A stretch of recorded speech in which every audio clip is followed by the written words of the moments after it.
আমাদের মসজিদে এসে পেশাব করে গেছে, আমার কোরআন ছুঁড়ে ফেলে দিয়েছে।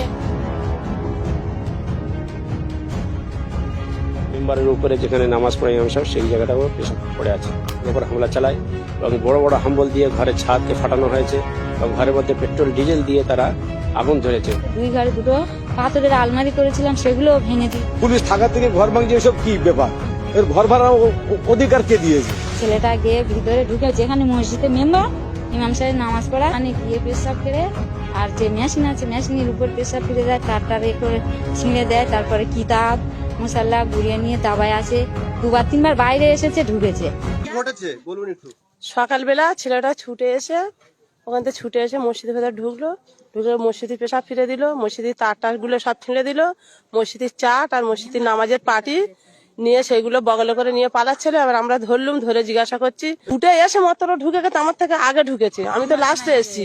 এসে আমাদের হুজুর যেখানে হচ্ছে নামাজ পড়ায় সেইখানটায় ঢুকেছে। ঢুকে ও হচ্ছে পেশাব ফিরে, এবার আমি এখান থেকে যাচ্ছি, ও দেখতে পেয়ে ছুটে এসে আমার ফলো করছে। এবার আমি তখন সামনের দিকে আগে চলে গেছি, গেলে প্যানের চেন টানতে টানতে এসছে, আমি তখন বুঝেছি ও পেশাব ফিরেছে। তারপর আবার আমি ব্যাগে চলে গেছি, বল ফের ওই বউটুখানে ওখানটায় গেছে, গিয়ে তাটারগুলো ছিঁড়ে ওই রোজার চাটগুলো নিয়েছে, নামাজের পাটি নিয়েছে, নেবো আগলে করে নিয়ে এসে এখন এসে আমি মাঝখানে এসে ধরেছি জামার কোলার। বলে তুমি মদ খেয়ে এর ভেতর ঢুকেছো কেন? বলে আমার মদকে পাঠিয়ে দিয়েছে বলে আমি ঢুকেছি বলে। এবারে হ্যাঁ, ও বলছে আমার পাঠিয়ে দিয়েছে বলে আমি মদ খেয়ে এসেছি। না, অত বলিনি। এবার ও ছুটে ফের রাস্তার উপর চলে গেছে।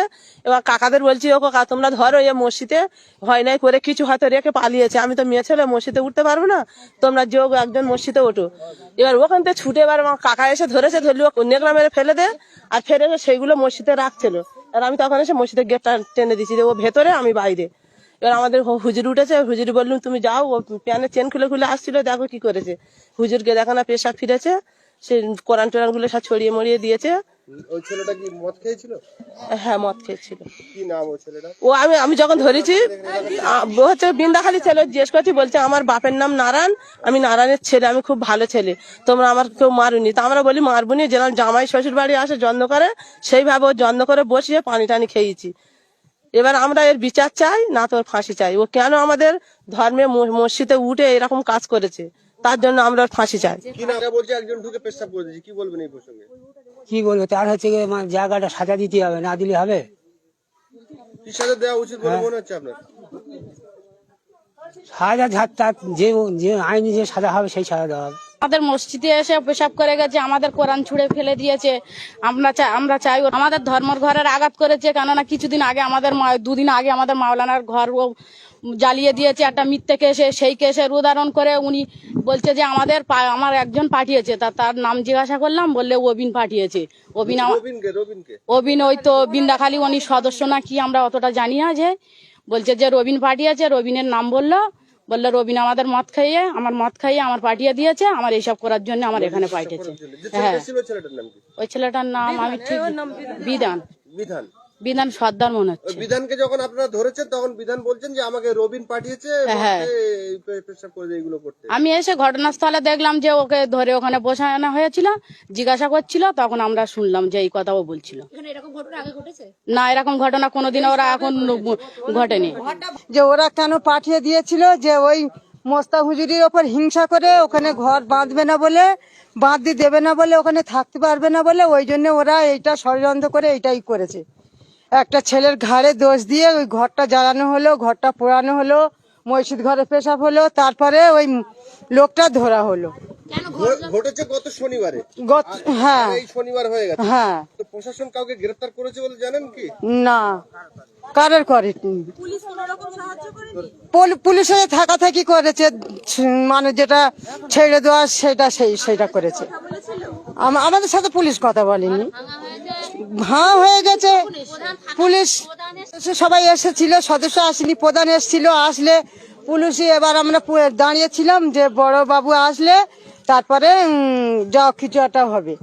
তাই এবার বড়বাবু আসলে এবার সকলা থেকে দিয়ে নিয়ে চলে গেল। আর যে ছেলেটা মসজিদে ঢুকেছিল তাকে পুলিশ ধরে নিয়ে গেছে? হ্যাঁ, তার ধরে নিয়ে গেছে। ছেড়েছে পুলিশ না এখন ধরে রেখেছে মনে হচ্ছে। যে ছেলেটাকে ধরে নিয়ে আসা হয়, ধরে নিয়ে আলি তখন আমরা বলি ছেলে পুলিশের মাতি দিও না, মারলি বেকার হয়ে যাবে, ও মদ খেয়েছিল। ও নাম বললো যে আমার রবিন আরেকজনের নাম কি অশোক না চন্দন কথা বলি, অশোকের কথা নাম বলেছে, আর 2-3 নাম, সে নামটা মানে ওই রবীন আর অশোক, এই কজনের নাম বললো। আমাদের কিছু লোক এলো, বললে প্রধান ছিল এসে, প্রধান ডাক হলে প্রধান এসে বললে দাও মেরুনি, আমরা কি করলি করি, বললে বড়বাবু এলে, বড়বাবু এসে বললে আমার হাতে তুলে দাও, ওকে কি করলি ব্যবস্থা আমি করছি। ওরা প্রথম দিন হ্যাঁ বারপুর থানার বড়বাবু এসে উনি নিজে বললে আমি কি করলি না করলি করছি। তারপরে এই পর্যন্ত আমরা আর কোনো কিছু শুনিনি। তারপর ওখানে তো একটা ঘটনা ঘটেছে, ঘটার পরে তার একদিন পরে এখানে ঘটে ওখানে ওনার ঘর ভেঙে দিয়েছে, প্রধান থাকায় ঘর ভেঙে দিয়েছে, ওই যে ঘর পাকা ঘর সব মানে ওই আমাদের হুজুরি ঘর, একটা মিথ্যে অর্ডার দিয়েছে, বলে যে ঘরের ভেতরে অনেক খারাপ কাজ হয়েছে, বলে সেই ঘরটা ভেঙে ওই ইস্যু করে ভেঙে দিয়ে ওখানে প্রধান সামেত থাকায় দিয়ে ঘর ধরে ভেঙে। প্রধান বলছে আমি ঠেকা দিতে পারিনি। তারপর পুলিশ এসে আমরা দাঁড়িয়ে হয়েছি, প্রধান বলে তোমরা এসে আমি দেখছি করে পুলিশ এসে আমাদের তেড়ে চলে গেল। কিন্তু ওদের যারা ভাঙছে তাদের কাছে কিছু বললেন, তাদের তাড়লো না, আমাদের তেড়ে চলে গেল, 2 পা সব চলে গেল। আমরা সবাই জানে না কি, সব জানে সব লোক, বারপুর থানার পুলিশ এই যে মতো সব 2 পা না, কার গ্রেপ্তারও করেনি, কার ধরেও নি, তারা সব ঘরে আজ সব হচ্ছে। ঘর ওই সেই দিনে ছাদ হয় সিন্নে ঘর পুড়ে, সেই দিনই ঘর পুড়েছে। সে ইয়ে দাঁড়িয়েছিল, দাঁড়িয়েছে তার কোন ইয়ে করে। তারপরে আমরা বললাম যে তোমরা কি এই সাংবাদিক ডাকো, বলছে সাংবাদিক সাংবাদিক আসবে, সাংবাদিক আসলো কিন্তু কিছু তোলেনি, সে কোনো কিছু করেনি, সে এলো ফের গাড়ি ঘুরে চলে গেল। ওই ওদের কি চ্যানেল বললে ওইটা আমার ওইটা মনে নেই, আমরা তো জানি না। তারপরে সে ঘর দর তো পোড়ালে, সেখানে ওই গাড়ি এলো আগুনলি বলে, সে গাড়ির ছবি টবি কোনো কিছু হয়নি, কিন্তু খবর বলেছে। আমরা ফোন খুলে দেখছি খবর বলছে, কিন্তু সে বেগার খবর, কোনো খবরের এখানে কোনো ভ্যালুয়েশন সেই খবর তাই বলছে। আমার নাম অজদ মোল্লা। আপনি কি এই মসজিদের মুসল্লি? হ্যাঁ, এই মসজিদের আমি মুয়াজ্জিন। আপনি এই মসজিদের মুয়াজ্জিন? হ্যাঁ হ্যাঁ। ঘর এসে পুড়িয়ে প্রধান 3টে পুলিশ ছিল, 3টে পুলিশ প্রধান ছিল, ওরা 3 জন মিলে ওরা যদি মানা করতো আমরা কিছু বলতাম, ওরা কোনো মানা করেনি, ওইভাবে মানে ঘর মানে হামর দিয়ে ভেঙেছে, ভেঙে আর তারপরে ওই আগুন লাগিয়ে দিয়েছে, আগুন লাগিয়ে দিয়ে এবেলা পুলিশরা বলে আমাদের দাউড়ে যাচ্ছে। কেন গো? বলে তোমরা সব ওদিকে পালাও পালাও। কেন পালাবে? ওদিকে ঘর ভাঙছে, পুলিশ এসছে, পুলিশ থাকা থেকে ঘর ভাঙছে, এসব কি ব্যাপার? এর ঘর ভাড়া অধিকার কে দিয়েছে? বা এইটুকু সমাধান না। তাও আমি পরে এসছি, পরে এসে দেখি না ছেলেটাকে ধরে নিয়ে ওখানে রেখেছে, পেশাব ফিরে উল্টো সোজা মানে আরো অন্য এটা ওটা ফেলে দিয়েছে। আমরা এসে দেখলাম, আর ছেলেটাকে মেরো না, ওইভাবে থাক। আমরা মারিনি, কেউ গায়ে হাত দেয়নি। আমি বলি থাক, ও মেরে কোনো লাভ নেই, প্রশাসন আসবে, প্রশাসন তুলে নিয়ে চলে যাক। ওরা তার আগে ঘরদোর গিয়ে প্রধান এদিক থেকে ওদের কাছে যেই গিয়ে দাঁড়িয়েছে অমনি ঘরদোর ভাঙচুর আরম্ভ করেছে, হাম্বল মেরে ছাদ ভাঙা আরম্ভ করেছে, গ্রিল, তারপরে ঘরে যা জিনিস ছিল লুটপাট করে নিয়েছে। পানির ট্যাঙ্কি ছিল, খাট ছিল, পেট্রোল দিয়ে ডিজেল দিয়ে জ্বালিয়ে দিয়েছে। সাবমার্শাল কল ছিল, কলের পাইপ, যত পাইপ লাইনের কাজ চলছিল হয়ে গিয়েছে পাইপ লাইনের কাজগুলো। তারপরে কারেন্টের পাইপ লাইনের কাজ, সব কাজগুলো সব ভেঙে ভাঙচুর করে দিয়েছে, উড়ে নিয়েছে। 2 ঘরে 2টো পাথরের আলমারি করেছিলাম, সেগুলো ভেঙে দিয়েছে। তারপরে আরো অন্যান্য ক্ষতি করেছে। তারপরে এই কোনো কেউ কিছু স্টেপ নিল না। তারপরে 4 দিন পরে এবারে ঘর থেকে মসজিদ 3-4 মিনিট দূর হবে, তারপরে মসজিদের উপরে একদিন ওরা প্ল্যান করে একটা ছেলে পাঠিয়ে দেয়, হিন্দু ছেলেটাকে পাঠিয়ে দেয়, যে জানে এ মদ খাইয়ে পাঠাবো, ওরা ভাববে মাতাল, ভেবে ছেড়ে দেবে, ক্ষতি করার জন্য পাঠিয়েছে প্ল্যান করে। তো ছেলেটা যখন ওই মসজিদে, এখানে আমার বাড়ি তো মসজিদের কাছে নয়, তো এখানে সব বুবুরা দেখেছে, মসজিদ থেকে ছেলেটা গিয়ে ভিতরে ঢুকে, যেখানে মসজিদে মেম্বার ইমাম সাহেব নামাজ পড়ায়, ইমাম সাহেব আমার স্বামী, ওখানে গিয়ে পেশাব ফেরে, আর যে মেশিন আছে মেশিনের উপর পেশাব ফিরে দেয়, তারটার করে ছিঁড়ে দেয়। তারপরে কিতাব মশাল্লা গুড়িয়ে নিয়ে দাবায় আসে, 2-3 বার বাইরে এসেছে, ঢুকেছে। তারপরে এখানে একটা বুবু দেখতে পেয়ে বুবুটা গিয়ে সঙ্গে সঙ্গে জামার কলারটা ধরে তার জিজ্ঞাসা করলে কে পাঠিয়েছে, ওর নাম বললো, ওকে ধরে সবাই বসিয়ে রাখা হয়েছে। গ্রামের ছেলেরা সবাই প্রচন্ড রেগে গিয়েছে মারধর করার জন্য। তারপর সবাই থামিয়ে নেওয়ার পরে বললো ওর হাতে খাতা কলম দাও, ও কার কার নাম লিখে দেখি। তো ও 2-4 জনের মাতাল হলে সে তার কোনো জ্ঞান থাকে কি, সে লিখতে পারবে? সে নিজে হাতে অনেকের নাম লিখে দিয়েছে। কাউকে ধরেছে কি? এই বাড়ি ভাঙলো, মসজিদে এসে পেশাব করলো, কাউকে অ্যারেস্ট করেছে পুলিশ?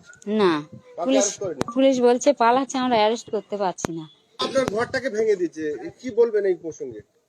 তখন আমি গত 9 বছর ধরে ঘরটা কাজ করছিলাম, তো আচমকা শুনলাম আমার ঘরের মধ্যে কি হয়েছে না হয়েছে জানি না।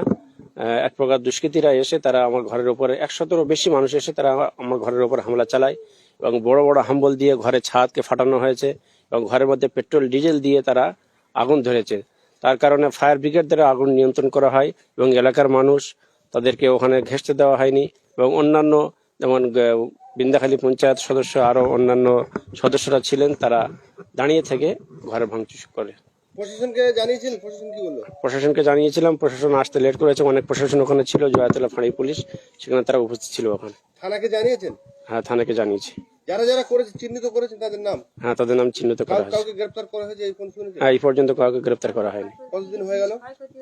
প্রায় 1 সপ্তাহ হয়ে গেল। গত শনিবার দিন ঘটনা ঘটেছে। আর এই মসজিদে পেশাব করেছে এটা কতদিন পরে? ঠিক ওই ঘর জ্বালানোর কদিন পরে? 5 দিন পরে। 5 দিন পরে। যারা মসজিদে পেশাব করে, আপনি ছিলেন এই যে মসজিদ?